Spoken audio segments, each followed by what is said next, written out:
what to do with those just in case items. You get excited, you start decluttering, and then you're faced with all of these decisions that you have to make about every single item, and soon enough we start wondering, well, why don't I just keep this just in case? I haven't used it in like 3 years, but I should keep it just in case we need it further down the line. It is so easy to justify keeping lots of items just in case, because we feel like, you know, there might be this unpredictable event where we suddenly realize we need this one item that we have been holding on for 5 years and haven't used it once. Hi, I'm Madeline if you're new around here, and I make videos about minimalism these days. I have been on this minimalism journey for about 8 months now. We have decluttered so many things from our house, and I'm excited to take you along, and maybe we can declutter together and get back more of that calm space in our home. So today I'm going to share with you how to declutter those just in case items, because it can be so tricky, can't it? I watched the Minimalist Netflix documentary, and they were saying how the average household in the US, I believe, has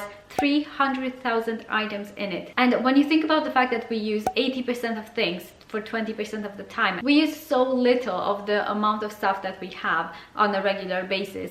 So then why is it so hard to part with all of these things? Well, for one, it's because a lot of the times, even without realizing, we do equate our self-worth with our stuff. For example, we have this maybe huge collection of books that we feel like we need to keep because it proves our self-worth. Because without realizing, sometimes we just want to look like we're, you know, well-read or smart, or like we have things to talk about to our friends or people who come over. But the truth is, you don't need to do that. You don't have to hold on to that stuff to prove anything to anyone. Your self-worth is not about your stuff. Yes, you can be well-read and have a lot of knowledge and be somebody who has a lot of smart topics to talk about, but it doesn't mean you have to have a huge library of books in your home to prove that. And I have learned about this subject in the book Goodbye Things by Fumio Sasaki. I highly recommend it. It's so good for letting go of stuff that you don't actually need anymore. So yeah, that's one thing that really holds us back when it comes to decluttering. Oftentimes we also feel like we need more space, right? I felt this for years. I felt like the problem with, you know, the stuff that was around me and feeling overwhelmed and stressed about tidying and cleaning and organizing, I felt like it was because I just didn't have the right organizing system. If I could just find the right organizing bin or the right storage basket or just the right system, then everything would be, you know, tidy and perfect. Or maybe if I had a bigger house or just more storage space, I felt like that was the solution, right? That was the answer. And I actually soon realized that just getting more space or more storage space, it doesn't solve your problem. We used to live in a small flat in London, and obviously we didn't have a lot of stuff in there because you couldn't fit it, but then we moved to a bigger house that also has a garage for storage and a shed and a loft, and soon enough all of those spaces started getting filled up, and I realized, wow, we actually probably need a bigger house to fit all of our stuff. As I have been decluttering, I realized that no, actually it's not the space, because if we have space, we are more likely to just fill it up with stuff, unless we are really conscious about decluttering and getting rid of things. Yeah, it's not about having more storage space, it's just about having less stuff. And that's what I have realized in the past 8 months. Another thing that Fumio Sasaki talks about in his book is about the negative talk that our stuff has towards us. This is something I've also learned from the Minimal Mom, Dawn. I love watching her videos, so inspiring. And she also says your stuff is bullying you. And you might not even realize, because it's something that just kind of happens constantly. But you know, when you just walk around your home and you don't even consciously think about it, but you see, oh, that blanket needs to be tidied up, oh, those toys need to be put away, I need to take those clothes to recycling, I bought that craft thing and I haven't done those crafts that I said I would, oh, I got that hobby thing and I'm just such a lazy person, I haven't done that hobby, I got this gym gear and I've never been to the gym, what a failure am I? And so we have all of these negative self-talk things that we just don't even realize, but we have that all around. You have clothes in our closet that are like, I have jeans from before having a baby, and you know, looking at them, it just makes me feel like, oh, you know, I haven't lost the baby weight yet. And all of this stuff that we have and we keep just in case can actually have such a negative effect on you and your mental health. It makes us feel bad about ourselves. It makes us feel like we're inadequate, like we haven't done enough, like we need to be doing more.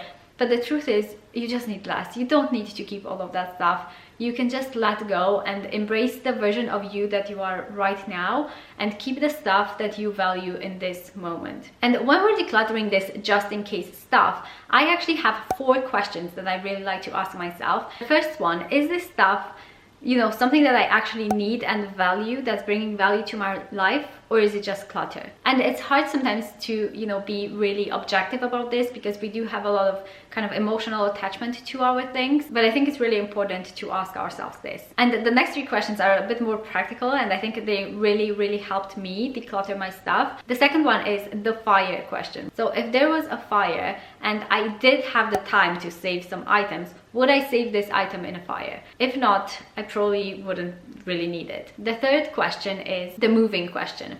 If I was moving and I had to pack up my entire house, right? And I had to put this item in a box, wrap it up nicely so it doesn't get broken, take it to the new house, unpack it, you know, put it on a shelf, would I take it with me if I moved out? If the answer is no, then you don't need to keep it. Regardless if it was a gift, regardless if you got it and you thought you would use it and you didn't. We all make mistakes when it comes to purchasing things, and it's pointless beating ourselves up about this for years and years and keeping that item just because we bought it on a whim. If it doesn't bring you value, you have permission to let it go. And the fourth question is, and I love this one, I think this is my favorite one, if I lost this item, would I replace it at full price? If the answer is no, you don't need to keep that. And I found that for a lot of items in my house before decluttering, I could say no to these questions, right? Like if I lost it, I would absolutely not replace this little trinket that I don't even need. I don't have any value for it, and I can just let go of. Now, I know you might be going through this process of letting go of those just in case items, and the main thing that comes up for us in this process is the fear of regretting this decluttering, right? We fear that I'm gonna let this item go, and then 2 months from now I'm gonna realize, oh, I really needed that. Why did I give that away? Now, I have been decluttering, like seriously decluttering, for the past 8 months. I've gotten rid of so many things. To be honest, I haven't missed one of them. And honestly, I can't even remember like half of the things I got rid of, because they just didn't bring value to me, so there was just no point. I didn't know half of the stuff we had in our garage. And no, you're most likely, like 99% of the time, you're not going to regret anything that you get rid of, because it wasn't valuable to you in the first place. And even if you realize, oh, I actually really needed that spatula that's special for pasta or whatever, do you maybe have something else in your kitchen that you could use instead? Or if you really realize it's something that I really need, maybe you can go and repurchase it again and it will be like £3, right? It's not like you've lost all this money by decluttering and now you have to buy it all again.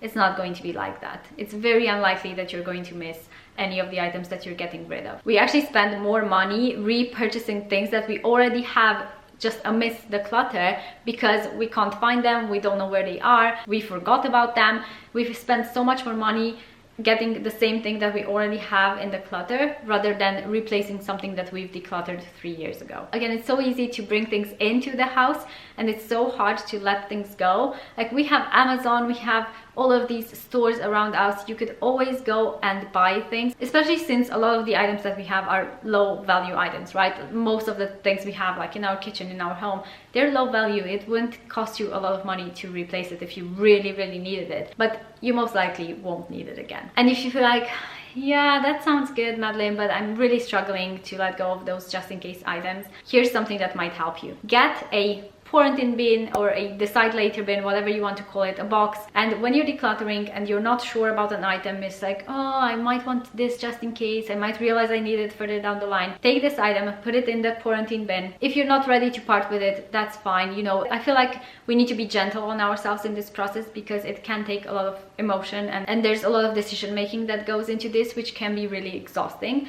So just get that decide later bin. Put stuff in there that you want to keep just in case, and see if you miss it. See what it feels like to live with less stuff.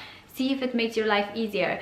And then if, you know, 2 months down the line you realize, oh, I actually did need that spatula, you can go and grab it from the decide later bin. I've actually done this a few times with my son's toys because I wanted to see if he remembers them, if he's asking for them, and if he did, I would obviously bring it back in. But he couldn't even remember what was in there either. I couldn't remember what was in there, like stuff that I put in the quarantine bin, because it's stuff that we don't really have value for. And so if you have that decide later box and then you realize 3 months on, yeah, I actually haven't needed anything in that box, you can just go ahead and take it to donations. And one thing I feel like it's really important to remember in this process is that clutter equals stress.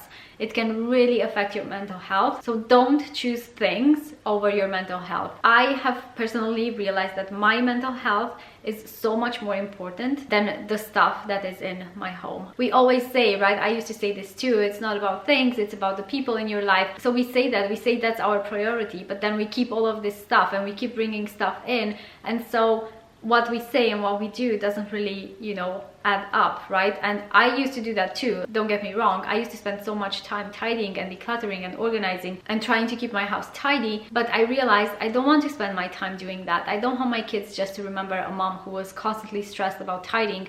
I want to have time to spend with my kids, to spend playing with them, going on adventures without, you know, having to have this stress in the back of my mind of, oh, I need to get home and clean up my house. I don't want that. I want my priority to be my family. I do hope this was helpful if you're struggling with those just in case items. Let me know what else I can help you with, what you're struggling with right now with decluttering. I would love to hear from you in the comments. But yeah, I hope you're having a lovely day. Keep on decluttering and I'll see you in my next video. Bye guys!